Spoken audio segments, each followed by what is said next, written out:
Des tissus blancs flottants, des tiges et des piquets de bois, des offrandes diverses.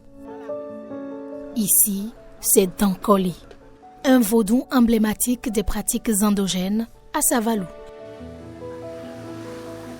Le site impressionne, mais plus que le décor, c'est la foi des fidèles qui marque.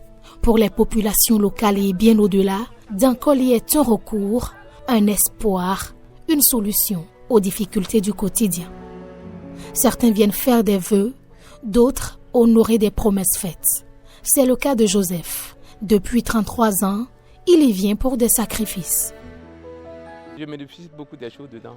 Parce que la santé, et puis dans le champ, sur la voie, il n'y a pas d'accident. Chaque fois, c'est le mouton que j'amène. Considéré comme l'un des vaudous les plus puissants du pays, Dankoli a une particularité. Ses fidèles peuvent s'adresser directement à lui sans intermédiaire. Selon l'histoire, ce vaudou remonterait à la période précoloniale et serait apparu de lui-même. Dankoli est un vaudou bienfaisant. Il est apparu il y a très longtemps dans le champ d'un vieil homme, sous la forme d'une petite termitière, et a grandi au fil du temps.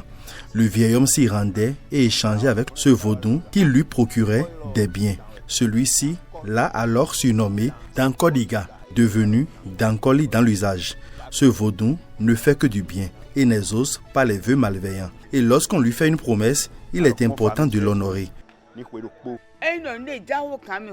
Si vous traversez des situations difficiles ou avez des souhaits particuliers, venez le dire à Dankoli. Que ce soit pour la santé, un enfant ou un mari, il vous apportera une solution. Dankoli a également une épouse et des enfants autour de lui à qui il faut aussi faire des sacrifices pour obtenir gain de cause.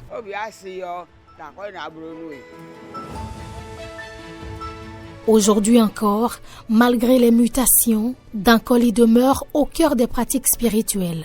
Le site reste un symbole fort des croyances endogènes, un patrimoine culturel et spirituel qui traverse le temps.